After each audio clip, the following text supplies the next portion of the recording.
Welcome back viewers, सब बोल YouTube TV channel में खुशामदीद।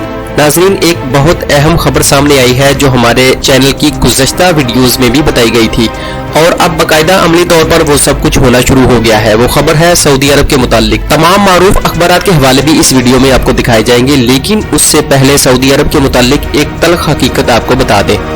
सऊदी अरब ने इसराइल की बेइंतहा मुखालफत करके मुसलमानों का और मुस्लिम ममालिक का इत्मीनान हासिल करके पूरी उम्मत मुस्लिमा की सरबराही अपने पास रख ली। एक तो हिजाज मुकद्दस उनके पास, और ये भी एक बहुत बड़ी सादत है, और दूसरी तरफ ये भी कहा कि यहूदियों का बैतुल मक़दस पर कब्जा है और हमने मिलकर इसे उनकी काब्जियत से आजाद कराना है। ये वो वालिहाना जज्बाती कैफियत थी जिसकी वजह से तमाम मुसलमान ममालिक सऊदी अरब के साथ खड़े हो गए। लेकिन अब सऊदी अरब क्या कर रहा है? दी वाशिंगटन पोस्ट की ये खबर है कि सऊदी मीडिया का रवैया इसराइल के साथ ताल्लुकात को लेकर बहुत बदल गया है।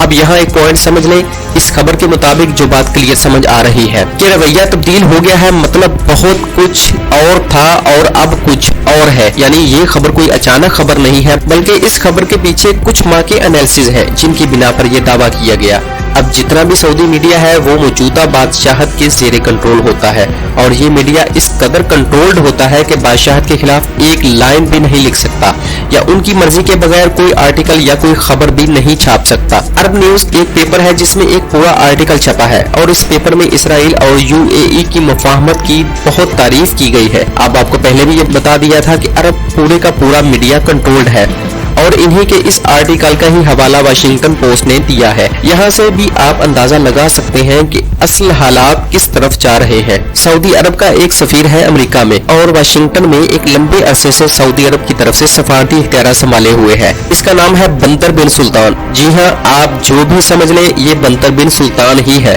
इस बंतर ने एक स्टेटमेंट जारी किया है फलस्तीनियों के खिलाफ। आपके सामने वो स्टेटमेंट चल रहा है। बंतर कहता है कि फलस्तीनियों ने अरब लीडर्स के खिलाफ जो इल्जामात लगाए हैं हम इनको बिल्कुल मुस्तरद करते हैं और फलस्तीनियों का ये रवैया हमारे लिए कोई अजीब या नया नहीं है, बल्कि वो आपस में भी ऐसे ही रवैया रखते हैं। अब अंदाजा लगाएंगे ये बयान उन फलस्तीनियों के बारे में है जिनका नाम इस्तेमाल करके वो मुस्लिम ममालिक की लीडर बने, जिनकी वजह से जंगें हुई। बैतुल मक़दस की आजादी के लिए शाह फैसल ने कुर्बानी दी, जिस लड़ाई के लिए बहुत सारे मुस्लिम ममालिक और लीडर्स ने कुर्बानियां दी और जो सिर्फ पत्थरों से लड़ रहे हैं और देख रहे हैं उम्मत मुस्लिमा की तरफ किसी मदद के इंतजार में। और ये बंदर कह रहा है कि उन फलस्तीनियों के इल्जामात को हम मानते ही नहीं, यानी उल्टा चोर कोतवाल को डांटे।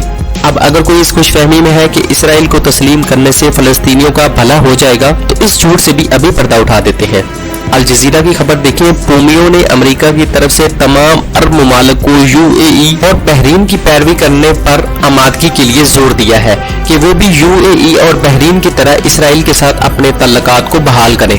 अमेरिका इसराइल का सबसे बड़ा पिट्ठू है। इसराइल बराह रास्त ये काम नहीं कर रहा बल्कि अमेरिका के जरिए करवा रहा है। अब सऊदी अरब इन सबका बयानात से भाग रहा है जिसमें ये कहता था कि जब तक फलस्तीनियों को उनका अलग मुल्क नहीं मिल जाता हम इसराइल को तस्लीम नहीं करेंगे, बल्कि अब बड़े पॉजिटिव बयानात सामने आ रहे हैं। द गार्डियन की इस खबर के मुताबिक इसराइल और यूएई का मुआहिदा कोई अमन मुआहिदा नहीं है बल्कि ये एक बिजनेस मुआहिदा है। यहाँ पर दुनिया को बेवकूफ बनाया गया कि इन तल्लुकात से खित्ते में अमन आएगा या फलस्तीनियों का कोई मुस्तकबिल बनेगा। नहीं, बिल्कुल भी नहीं। ये सिर्फ एक कारोबारी डील थी कि यहूदी और यूएई के बद्दू किस तरह किस किस शोबे में कारोबार को तरक्की दे सकते हैं। ज्वाइंट मंसूबों पर अमल दरामद जैसे सियाहत, सेहत, दिफा, कम्युनिकेशन, टेक्नोलॉजी, ये वो शोबे हैं जिनकी डील हुई थी। वेस्ट बैंक इनेक्सेशन का मामला मुअख्खर कर दिया गया था, ना कि खत्म। इसराइल ग्रेटर इसराइल के मंसूबे के लिए नए नए इलाकों को अपने साथ जम करता जा रहा है। वेस्ट बैंक इनेक्सेशन भी फलस्तीनियों का गढ़ है, बिल्कुल यरूशलेम की तरह। तो वेस्ट बैंक को भी ये जम करना चाहता है, लेकिन दुनिया के दूसरे ममालिक के दबाव की वजह से इसने ये मौखर कर दिया था और ये इस खबर से भी साबित हो रहा है जो दी अरब न्यूज ने शाया की है।